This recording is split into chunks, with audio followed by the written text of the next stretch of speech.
Boa tarde, cidadão, de volta na Band Natal, chegando em todo o Rio Grande do Norte. E agora vamos falar sobre um tema muito importante, que é humanização do parto.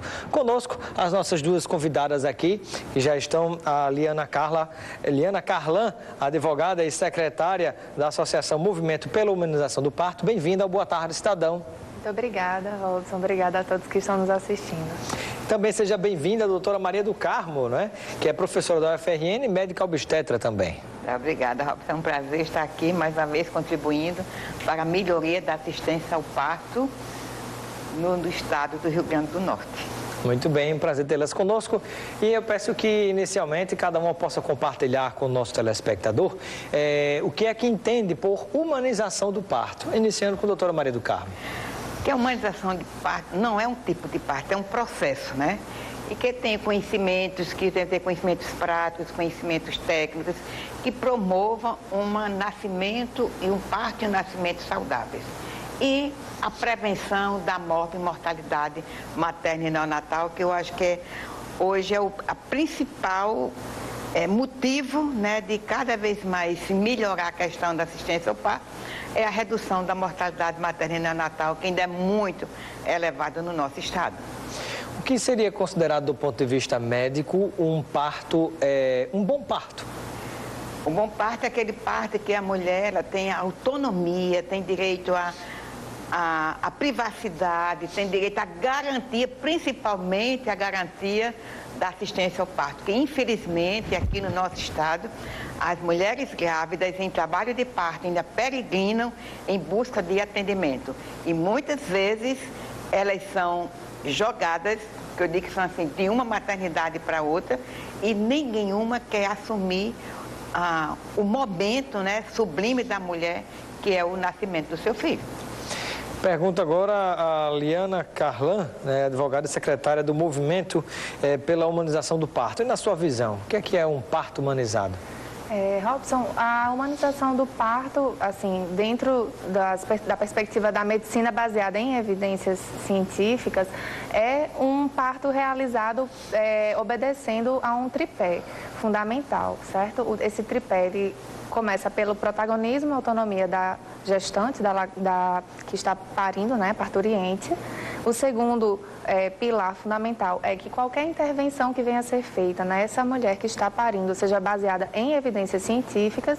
E o terceiro pilar é que haja a compreensão de que o parto é um evento social, fisiológico, espiritual e que deve respeitar toda essa gama complexa que é um ser humano, especialmente uma mulher em trabalho de parto. Muito bem. Eu pergunto à doutora Maria do Carmo, do ponto de vista técnico, como é que se administra essa questão?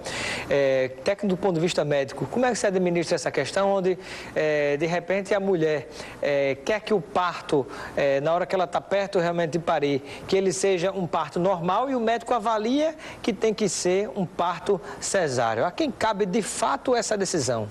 Não, a decisão médica deve ser considerada e discutida, né, discutida com a mulher, ou com a família, com o marido também deve participar. Porque muitas vezes, por exemplo, uma dilatação completa não significa que o parto vai acontecer. O colo dilatou, mas o bebê ainda está numa altura, porque existem uns planos chamados planos de Delic, que o bebê, à medida que ele vai... o trabalho de parto, ele vai como fazendo um passeio pelo canal do parto. E muitas vezes não existe uma boa proporção. Se não existe uma boa proporção, ou sem ver que há a possibilidade de um sofrimento fetal, então se diz por que é que está se indicando a cesárea. Que pode ser que o bebê não está descendo. Agora tem que realmente, não só dizer, tem que avaliar. Tem boa dinâmica uterina, as contrações estão... a dinâmica uterina é compatível, está dentro dos padrões normais de um trabalho de parto, porque é por isso que existe o chamado partograma, que é exatamente para ir avaliando quando que se deve agir ou quando se deve intervir.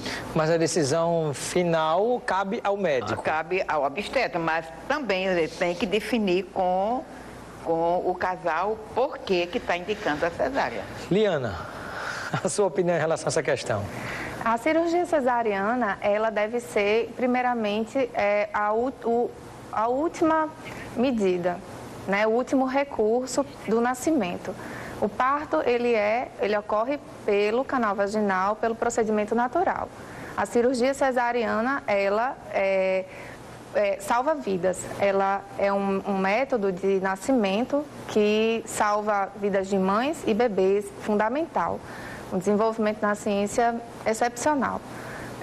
Mas deve ser analisado e todas as informações devem ser prestadas às mães de forma adequada, numa linguagem acessível, inclusive respeitando o que o próprio Código de Ética Médica determina.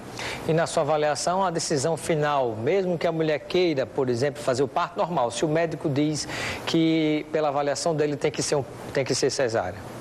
Olha, baseado nas informações e evidências científicas. Então, se o médico apresenta um partograma, né? Ele vai fazer análise pelo partograma da mulher e vai conversar com esta mãe, ela sendo informada e sendo possível a ela informar-se com outros profissionais ou outras pessoas em quem ela também confie, para que ela possa pesar essa decisão. Claro que existem situações de emergência. Nós não estamos aqui falando... A luta de vocês é pela clareza de informação. Acima de qualquer coisa. Que justifique a parturiente que, na verdade, a necessidade é que se utilize um determinado procedimento, no caso, o parto cesáreo. A luta da humanização, ela é uma luta de adequação de procedimentos. Ela quer evitar que mães que passaram por situações de constrangimento, de violência, não tenham que passar mais por isso. Essa é a luta. Que caso de violência, por exemplo? A violência na atenção obstétrica, ela ocorre desde o acolhimento dessa mãe, às vezes até no pré-natal pode ocorrer, né? Até o pós-parto. Ela pode ser uma violência física, pode ser uma violência moral, aquela equipe que vai dizer para a mãe, cala a boca, resolveu engravidar, agora aguenta. Isso é uma espécie de violência, é uma violência que chega para a mãe, peraí mãe, que eu vou dar aqui um pique, estoura a bolsa. Que violência seria cometida por parte do médico na hora do parto? A violência por parte da equipe médica, né? A gente pode analisar que sejam intervenções que não tenham base em evidências científicas. São intervenções, aceleração do processo de parto, quando a gente está vendo que aquele parto está de forma natural, evoluindo bem, né? Um médico que se vale de violências sutis, né? Diz, está com um laçado aqui no cordão, pode ser que não dê certo, que seu filho esteja sufocando, quando a gente sabe que o bebê respira pelo cordão umbilical, né? Dificilmente pode ocorrer, mas assim, é caso a caso, mas as evidências mostram que o cordão laçado não está sufocando, porque o bebê está respirando pelo cordão umbilical. Então, é uma violência sutil e pode ser uma violência física. Por exemplo, um corte, uma episiotomia, obrigar a mulher a ficar deitada quando ela quer se movimentar, quando ela quer ficar em pé, né, em posição de litotomia. E aí eu pergunto à doutora Maria do Carmo, como médica, como conduzir uma situação como essa e dialogar, né, o médico com o paciente, porque eu nunca acompanhei o parto. Eu acho que se eu ver, eu caio duro no chão, que eu não posso ver essas coisas. Mas eu fico imaginando como conseguir um diálogo numa situação que eu imagino que seja uma situação de agonia, né? Principalmente se for a primeira vez, talvez, eu não sei. Olha, se realmente existir essa atividade, essa boa relação médico-paciente, não vai ter esse tumulto, Robson, porque é uma coisa que acontece naturalmente. Não existe esse tumulto. Se existe uma conversa do obstetra com o paciente e a sua família, orientando, estando ali ao lado, não vai haver esse tumulto. Então fica muito mais fácil a gente decidir. O grande problema hoje é a falta de diálogo que existe, até mesmo entre as equipes de plantão. Então tem as equipes de plantão, que eu digo, dos diversos hospitais. Tem um hospital que ele é de baixa complexidade, não faz uma cesárea, ou com a possibilidade dessa paciente precisar de uma cesárea, ela vai ser encaminhada para um hospital de maior complexidade. Existe essa falta de interação entre as diversas unidades. Isso internamente numa equipe e entre as equipes dos hospitais. Entre as equipes dos hospitais, principalmente da capital e do interior. Então, isso é uma coisa que está gerando uma violência obstétrica, além da não garantia do local do parto, ainda mais essa falta de discussão, de habilidade entre as equipes de plantão dos diversos hospitais.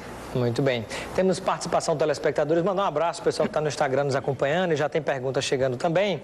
Um abraço para Plácido Lima, Igor Freitas, Igor Valdeir. Obrigado, Igor Valdeir, pela audiência, que é estudante de medicina da UNP. Fábio Júnior Venceslau. E pergunta da Osana lá de Extremóis. Ela gostaria de saber das convidadas qual a estatística de morte de mulheres durante o parto. Não sei se a doutora Maria do Carmo teria esse dado. Tenho. Pronto, ela está procurando na colinha dela ali. Vamos lá. Exatamente. Muito bem. Porque realmente é número e tá é muito número, é verdade. Sempre aqui no Rio Grande do Norte, até 2003, sempre tinha uma média de 25 óbitos maternos por ano. Quer dizer, 25 óbitos maternos por ano dá uma média de 2 óbitos por mês, ou seja, um óbito a cada 15 dias. No ano de 2016, no 2015, nós tivemos 39 óbitos maternos. 39 óbitos maternos. Em 2016, 24. Há realmente existe uma cascata, um tobogã, sobe e desce. Às vezes tem anos que aumenta o número de mortes, tem anos que diminui. Mas geralmente o que chama atenção, o número, não é só 39 óbitos, 24 óbitos, é que 90% desses óbitos não devia ter ocorrido, porque ocorreu por causas evitáveis. Pressão alta, hemorragia, infecção, causas bem evitáveis através de um pré-natal de qualidade e uma garantia de assistência ao parto. Muito bem. Vamos tentar fazer um ping-pong, que o tempo está passando rápido, ver se a gente consegue pergunta e resposta rapidinho. Pergunta agora do Lédio, lá do Panatins, na Zona Norte. Existem mulheres que fizeram parto cesárea e depois se arrependeram? Pode ser Liana? Muitas mães, elas chegam ao sistema, né, de saúde, pública ou privada, querendo parto natural. Elas chegam, a gente calcula que em torno de 85% das mães, elas desejam ter o parto natural. E ao longo do pré-natal, elas chegam, através de algumas evidências, factuais ou não, que levam a uma cirurgia cesariana, né? E muitas, então, acabam se arrependendo pelas consequências, né? A gente sabe que a cirurgia cesariana, ela pode causar alguns transtornos para a mãe no pós-operatório, inclusive infecções. Doutora Maria do Carmo. Principalmente aquelas que tiveram a cesárea com hora e data marcada. São as que mais se arrependem. Porque quando realmente tem o trabalho de parto, e se chega à conclusão que uma cesárea seria a melhor via, elas são mais conformadas. Mas quando é marcada com hora e dia, realmente seria até antinatural, né? Você determina a hora que a criança vai nascer, né? Uma coisa, eu acho que isso com agressão, a violência. Pergunta do telespectador, vamos lá.